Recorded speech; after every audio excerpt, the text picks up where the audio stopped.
Toujours avec Jules Torres et avec Gilles William Goldnadel, on a appris tout à l'heure que l'Union européenne va lancer un réexamen de son accord d'association avec Israël à la lumière des derniers événements. Je cite la dépêche de l'agence France Presse, à la lumière des derniers événements à Gaza. Voilà ce que dit la chef de la diplomatie européenne, Kaja Kallas. Il existe une forte majorité en faveur du réexamen de l'article 2 sur le respect des droits humains de notre accord d'association avec Israël. Nous allons donc nous lancer dans cet exercice. Qu'en pensez-vous, Gilles William Goldnadel ? Ça m'afflige. Ça m'afflige, je vais vous dire quelque chose. Sur le fond des choses, ça m'afflige parce que je rêverais que simplement 1/10 de l'esprit critique tourné vers Israël soit dirigé vers le Hamas ou vers les islamistes. Seulement 1/10. 1/10 de l'obsession pour l'État juif soit dirigé vers les conflits infiniment plus sanglants du Congo ou du Soudan, dont on dit qu'ils sont des conflits oubliés, parce qu'on n'en parle pas.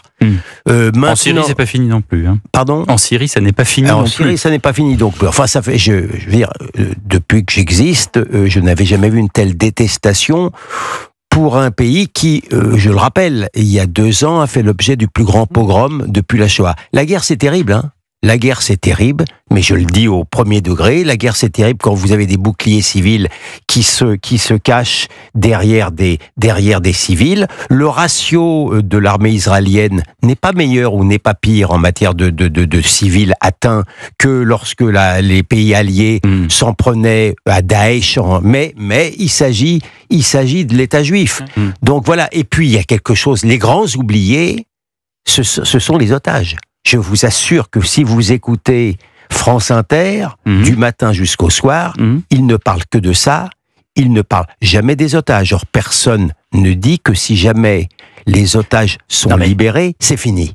C'est fini. Qu'est-ce que vous voulez que je vous dise ? Là, vous parlez d'un traitement de l'information. On en parlait pendant la publicité, puisqu'on a les écrans de contrôle. Là, par exemple, vous avez la chaîne France Info Télé, qui est braqué sur qui est Pierre-Édouard Stérin, milliardaire conservateur.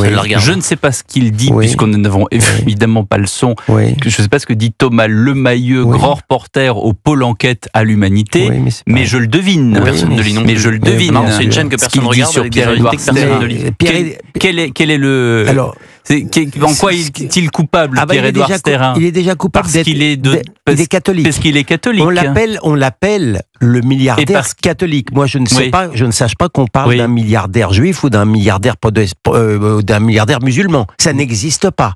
Ça n'est que associé à catholique. Donc, il n'a pas l'heure de plaire à l'idéologie médiatique encore un peu en majesté.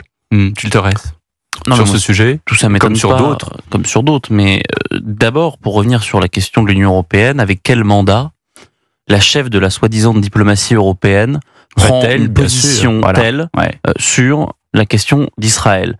Deuxièmement, oui, ce qu'il se passe à Gaza est désastreux, mais il y a une inversion des rôles depuis maintenant plusieurs mois qui consisterait à dire que Israël est l'agresseur et que le soi-disant État de Palestine et le Hamas seraient les victimes. Ça, je trouve que c'est un retournement assez abject et qui a lieu dans un certain nombre de directions au sommet de l'État. J'ai vu hier le Premier ministre espagnol demander par exemple à ce qu'Israël soit exclu de l'Eurovision.